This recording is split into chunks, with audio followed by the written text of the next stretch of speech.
കൃത്യമായി ടാർഗറ്റഡ് സ്പോട്ടിലെത്തി നാശം വിതയ്ക്കാൻ ശേഷിയുള്ള ഇന്ത്യയുടെ ബ്രഹ്മോസ് മിസൈൽ വാങ്ങാൻ വിദേശ രാജ്യങ്ങൾ ക്യൂവിലാണെന്നാണ് വാർത്തകൾ വരുന്നത്. ഫിലിപ്പൈൻസ് 2022 $30.75 കോടി ബ്രഹ്മോസ് മിസൈൽ വാങ്ങിയിരുന്നു.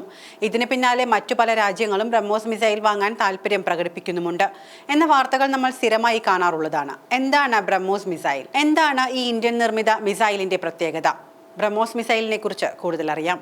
ഇന്ത്യയും റഷ്യയും ചേർന്ന് വികസിപ്പിച്ചെടുത്ത സൂപ്പർസോണിക് ക്രൂയിസ് മിസൈലാണ് ബ്രഹ്മോസ്. കപ്പലുകൾ, അന്തർവാഹിനികൾ, വിമാനങ്ങൾ അല്ലെങ്കിൽ കരാധിഷ്ഠിതമായ പ്ലാറ്റ്ഫോമുകൾ എന്നിവയിൽ നിന്ന് വിക്ഷേപിക്കാനാണ് ഇത് രൂപകൽപ്പന ചെയ്തിരിക്കുന്നത്.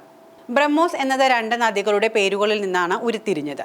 ഇന്ത്യയിലെ ബ്രഹ്മപുത്രയും റഷ്യയിലെ മോസ്കോയും. ഇന്ത്യയുടെ ഡിഫൻസ് റിസർച്ച് ആൻഡ് ഡെവലപ്മെന്റ് ഓർഗനൈസേഷനും റഷ്യയുടെ NPO മെഷ്നോസ്ട്രോനേനിയയും ചേർന്നുള്ള സംയുക്ത സംരംഭമായ ബ്രഹ്മോസ് എയ്റോസ്പേസ് പ്രൈവറ്റ് ലിമിറ്റഡ് ആണ് ബ്രഹ്മോസ് മിസൈൽ വികസിപ്പിച്ചത്. 2001 മിസൈൽ ആദ്യമായി പരീക്ഷിച്ചത്.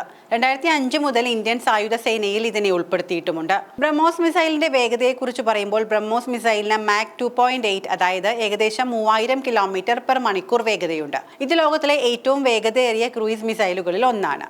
റേഞ്ചിനെ പറ്റി സംസാരിക്കുമ്പോൾ മിസൈലിന് 290 കിലോമീറ്ററിലധികം എന്ന് വെച്ചാൽ 180 മൈൽ ദൂരപരിധിയുണ്ട്. ഇത് ഒരു ബൂസ്റ്റർ ഉപയോഗിച്ച് 800 കിലോമീറ്ററിലധികം വരെ നീട്ടാനും സാധിക്കും. ബ്രഹ്മോസ് മിസൈലിന് 300 കിലോഗ്രാം വരെ ഭാരമുള്ള ഒരു പരമ്പരാഗത വാർഹെഡ് വഹിക്കാനും സാധിക്കുന്നുണ്ട്. ബ്രഹ്മോസ് മിസൈലിന് നിരവധി വകഭേദങ്ങളുണ്ട്. ആദ്യത്തേത് ബ്രഹ്മോസ് ബ്ലോക്ക് 1 ആണ്. മിസൈലിന്റെ പ്രാരംഭ വകഭേദമാണിത്. 2005 ഇന്ത്യൻ നാവികസേനയിൽ ഇതിനെ ഉൾപ്പെടുത്തിയിട്ടുണ്ട്. മെച്ചപ്പെട്ട മാർഗനിർദ്ദേശങ്ങളും നാവിഗേഷൻ സംവിധാനങ്ങളുമുള്ള ഒരു മികച്ച വേരിയന്റാണ് ബ്രഹ്മോസ് ബ്ലോക്ക് 2 എന്ന് പറയുന്നത്. ബ്രഹ്മോസ് ബ്ലോക്ക് 3 എന്നത് കുറഞ്ഞ റഡാർ ക്രോസ് സെക്ഷനും മെച്ചപ്പെട്ട സ്റ്റെൽത്ത് കഴിവുകളുമുള്ള ഒരു വേരിയന്റ് ആണ്. ബ്രഹ്മോസ് A ആണ് അടുത്തത്.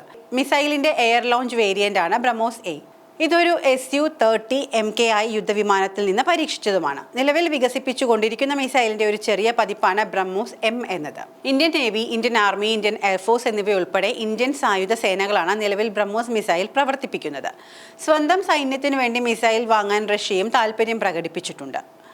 ഇന്ത്യൻ നിർമ്മിത ബ്രഹ്മോസ് മിസൈൽ വാങ്ങാൻ വിദേശ രാജ്യങ്ങൾക്ക് താൽപര്യം വളരെ കൂടുതലാണ്. ഇന്ത്യയുടെ ആദ്യത്തെ പ്രധാന പ്രതിരോധ കയറ്റുമതി അടയാളപ്പെടുത്തുന്ന ബ്രഹ്മോസ് മിസൈലുകളുടെ 3 ബാറ്ററികൾക്കായി ഫിലിപ്പീൻസ് ഇതിനകം $375 മില്യൺ കരാറിൽ ഒപ്പുവെച്ചു കഴിഞ്ഞു. തീരദേശ പ്രതിരോധം മെച്ചപ്പെടുത്തുന്നതിനായി ബ്രഹ്മോസ് മിസൈലിന്റെ തീരത്തെ അടിസ്ഥാനമാക്കിയുള്ള കപ്പൽ വിരുദ്ധ വകഭേദങ്ങൾ ഏറ്റെടുക്കാൻ വിയറ്റ്നാമിനും താൽപര്യമുണ്ട്. ബ്രഹ്മോസ് മിസൈൽ സംവിധാനം ഇന്തോനേഷ്യയ്ക്ക് നൽകാനുള്ള $450 മില്യൺ കരാറിന് ഇന്ത്യ അന്തിമ രൂപം നൽകി. ഈ ഇടപാട് സംബന്ധിച്ച് ഇന്തോനേഷ്യൻ പ്രതിരോധ മന്ത്രാലയം ജക്കാർത്തയിലെ ഇന്ത്യൻ എംബസിയുമായി ഔദ്യോഗിക ചർച്ചകൾ നടത്തിയതായി റിപ്പോർട്ടുകൾ സൂചിപ്പിക്കുന്നു. ഇന്ത്യൻ റിപ്പബ്ലിക് ദിനാഘോഷങ്ങളിൽ മുഖ്യാതിഥിയായി പങ്കെടുക്കുന്ന ഇന്തോനേഷ്യൻ പ്രസിഡന്റിന്റെ ന്യൂഡൽഹി സന്ദർശന വേളയിൽ കരാർ പ്രഖ്യാപിക്കുമെന്നാണ് സൂചന. ബ്രസീൽ, മലേഷ്യ, ക്യൂബ തുടങ്ങിയ രാജ്യങ്ങളും ബ്രഹ്മോസ് മിസൈൽ സംവിധാനം ഏറ്റെടുക്കാനുള്ള ചർച്ചയിലാണ്. ഇന്ത്യൻ നിർമ്മിത ബ്രഹ്മോസ് മിസൈൽ വാങ്ങാൻ വിദേശ രാജ്യങ്ങൾ താൽപര്യപ്പെടുന്നതിന്റെ ചില കാരണങ്ങൾ ഇതാണ്. ബ്രഹ്മോസ് മിസൈലിന്റെ സൂപ്പർസോണിക് വേഗതയും കപ്പൽ വിരുദ്ധ ശേഷിയും ശത്രു നാവികസേനയെ ഫലപ്രദമായി തടയുന്നു.